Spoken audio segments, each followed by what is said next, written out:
Bem, senhoras e senhores, eu vou tentar dar uma opinião de caráter geral sobre o que eu estou vendo no processo sucessório, hoje como uma pessoa que não, embora eu seja político pelo DNA, hoje eu não sou membro do parlamento.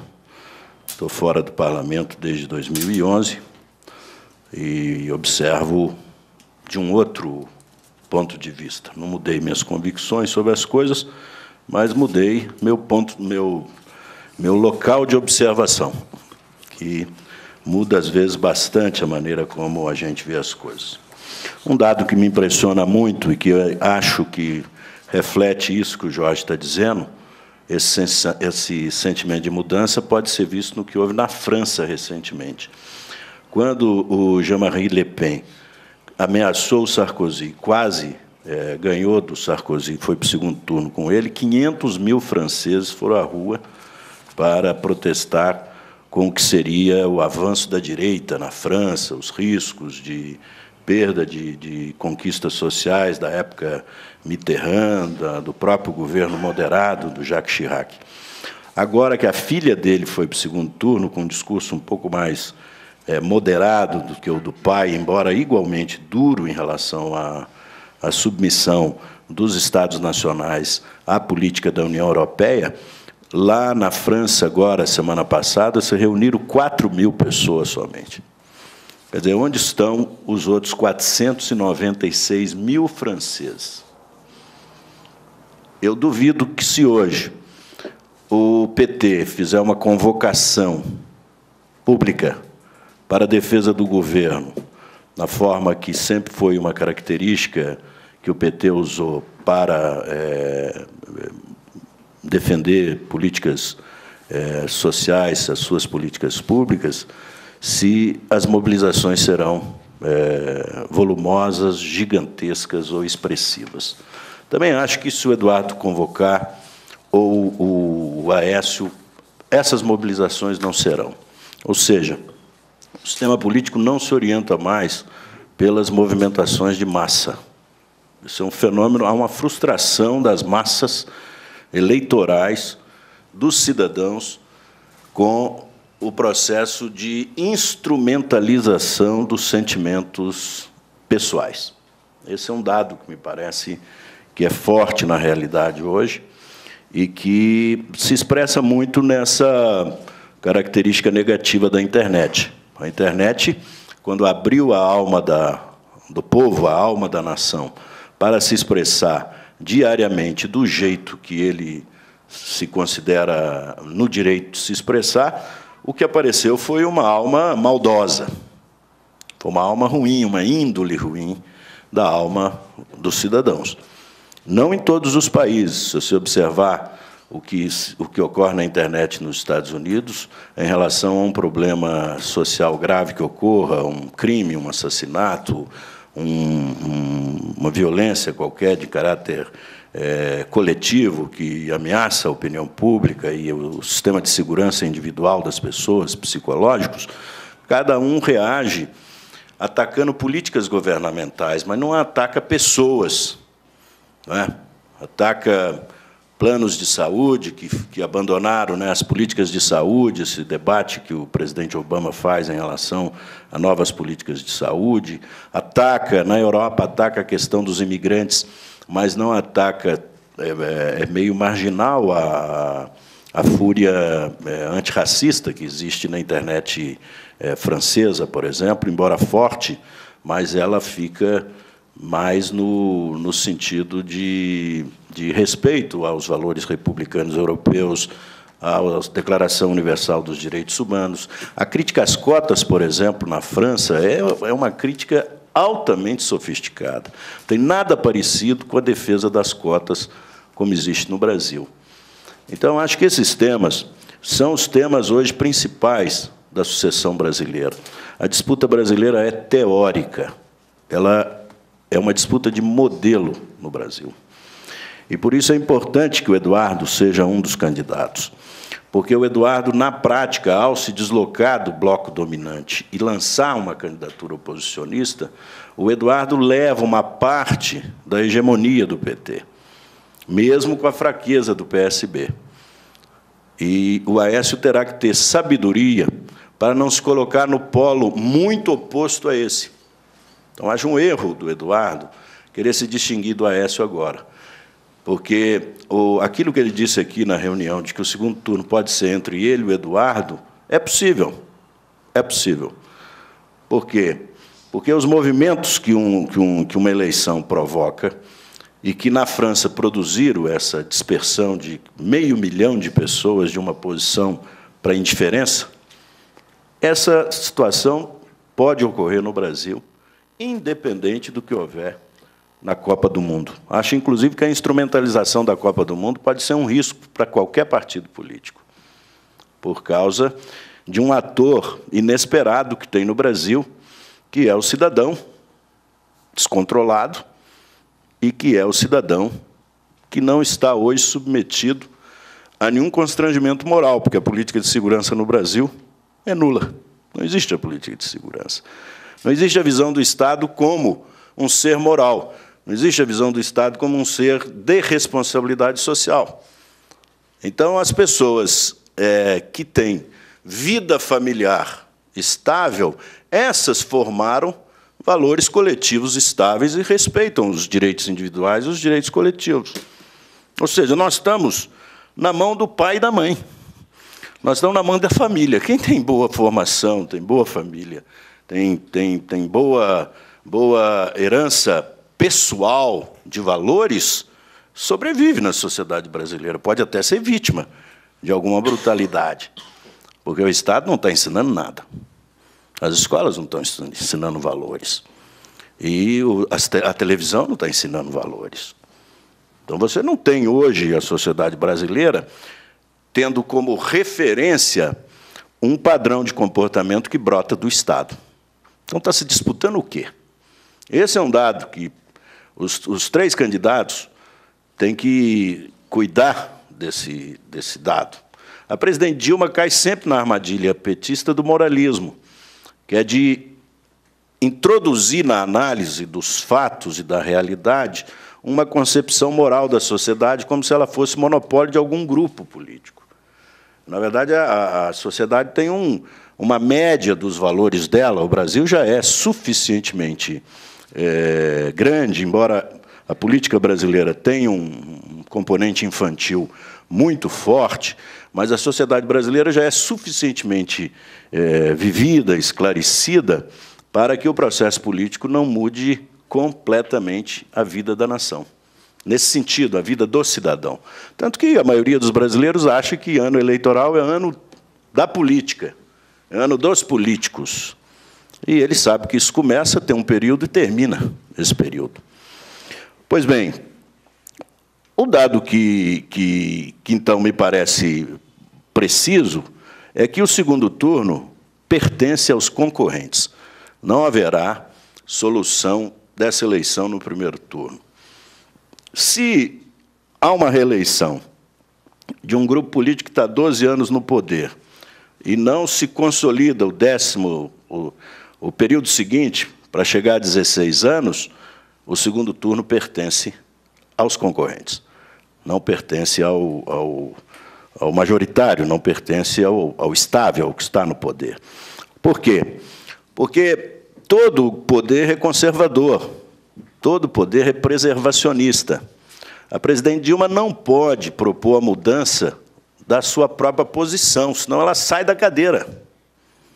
Então, ela é obrigada a defender o que está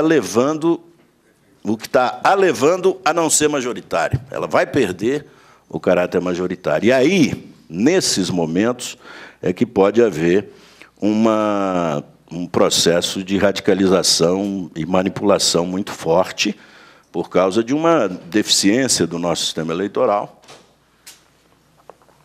em que o pacto político no Brasil se faz por soma de legendas que apoiam e que isso se traduz em tempo de televisão.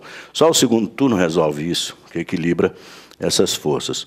Então, hoje eu acho que o sentimento de desaprovação é maior que o de aprovação, como as pesquisas aí estão dando.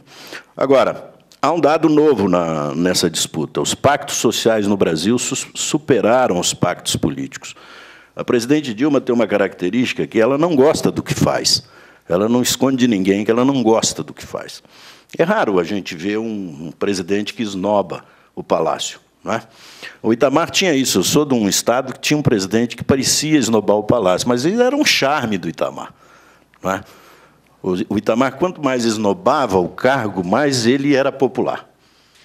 Mas você não vê isso com charme na presidente. É uma angústia, um sofrimento, esse cargo para ela.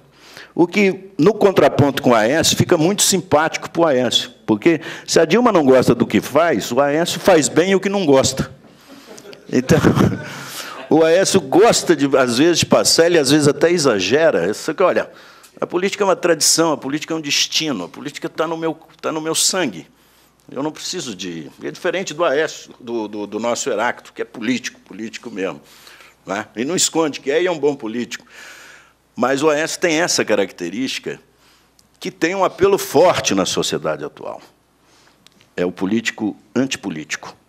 A antipolítica é um dos temas dessa eleição. Mas ela tem que ser tratada por gente séria, não pode ser tratada por demagogos.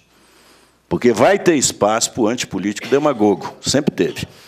Um período da vida nossa no PT, nós fizemos a antipolítica de natureza, nós éramos contra tudo, contra todos. Não é? Pois bem, esses pactos sociais, superando o pacto político, os acordos políticos, levam a uma situação complicada para a oposição. O alarmismo e a crítica oposicionista pode ser vista como crítica social. E se a crítica política for processada pelo eleitor como crítica social, a oposição pode perder um tempo muito grande tendo que explicar que não quer tocar naquilo que o governo diz que são as conquistas sociais do país, a política social do país. Então, é preciso ter muita precisão, é preciso de precisão na crítica ao governo. E essa precisão tem que ser teórica, tem que ser fortemente teórica.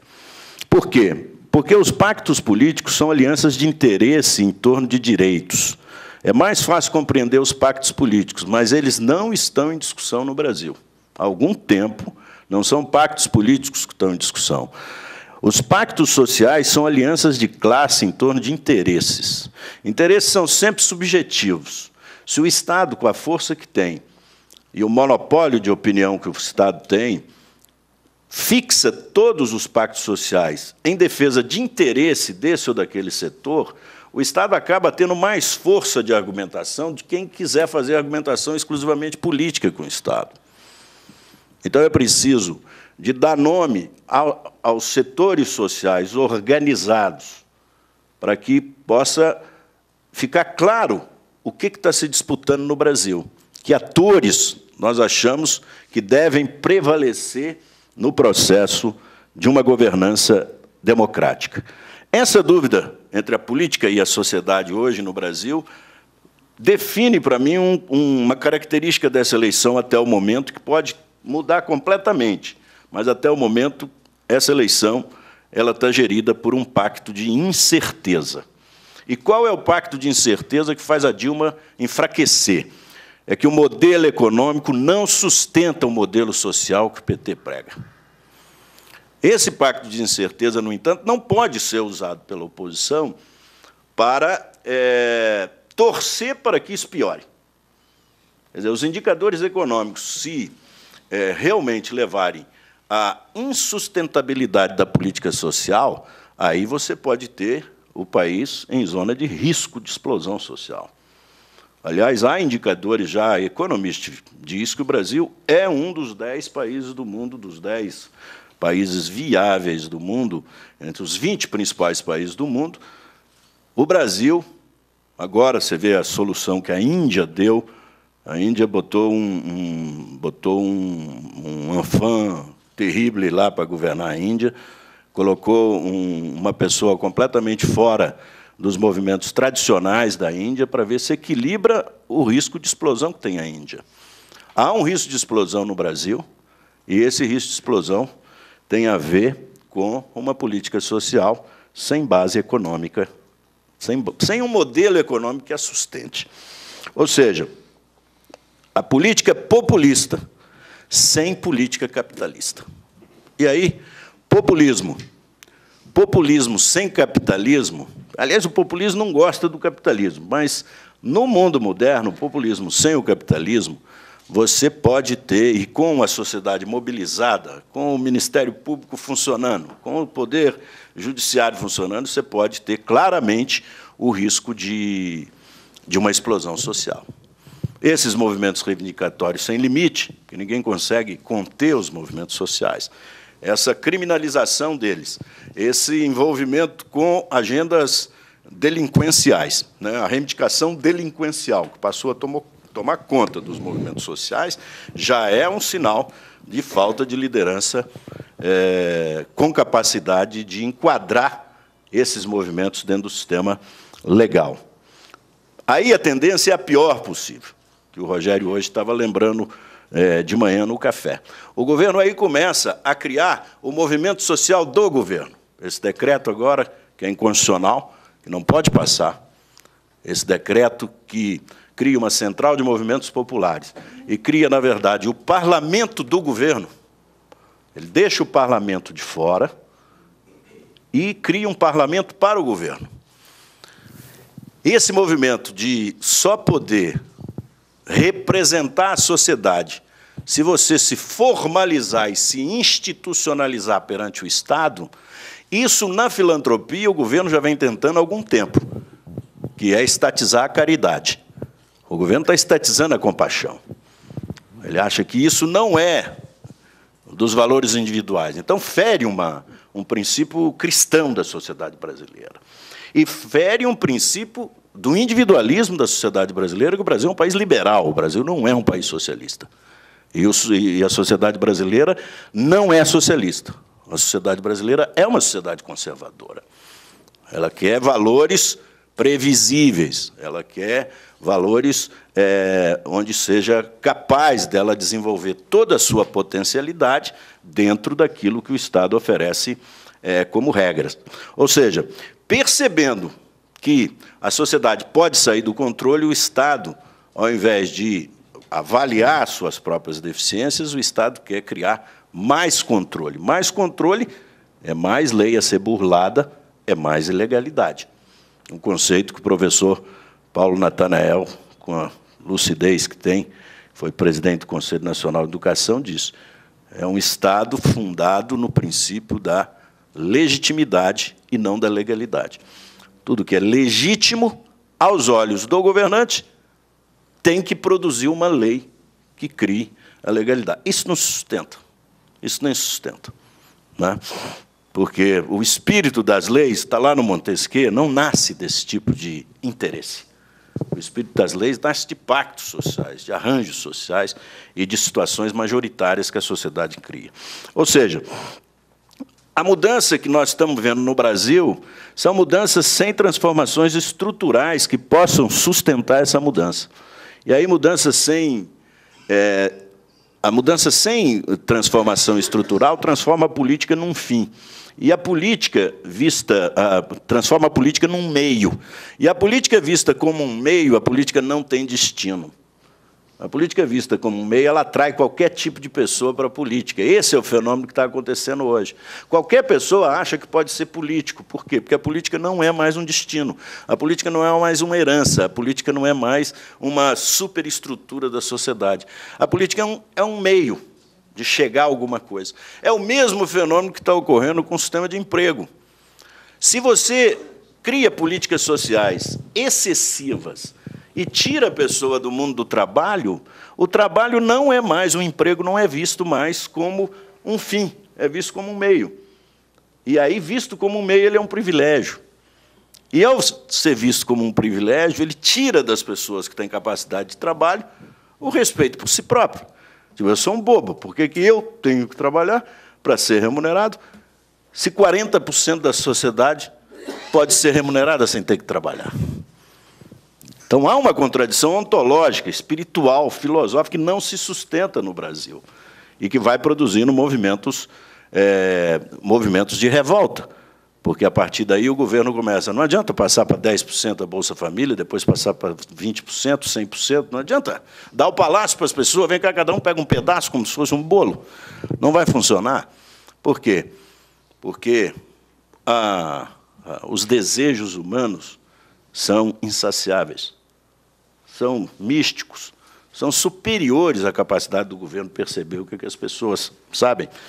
O governo, eu acho que devia se meter no Rio de Janeiro e ver como é que um povo pobre se veste de rei no carnaval e se fantasia de império, e sai como império.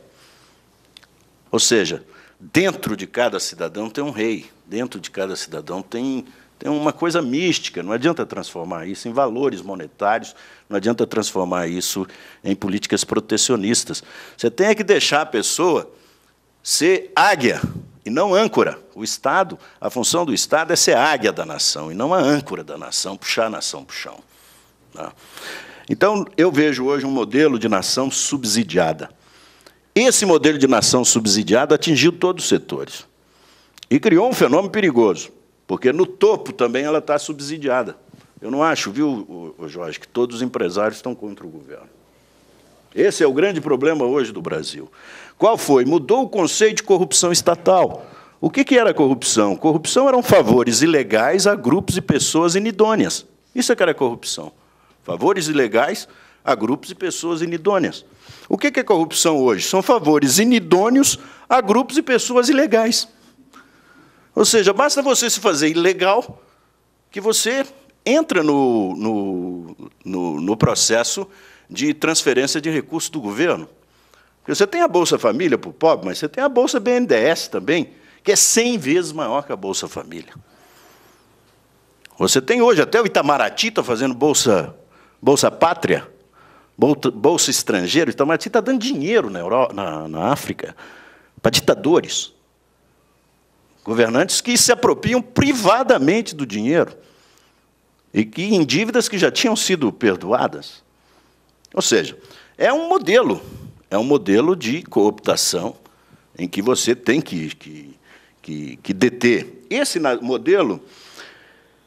modelo de nação subsidiada pode chegar a uma crise quando chegar no modelo de financiamento.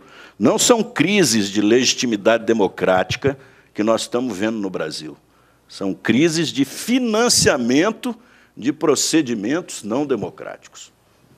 E aí, quem traça o limite hoje do poder é essa política distributivista, é essa política clientelista.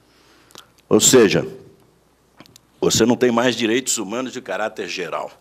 Você tem hoje um doutrinarismo político de classe, de raça, de sexo.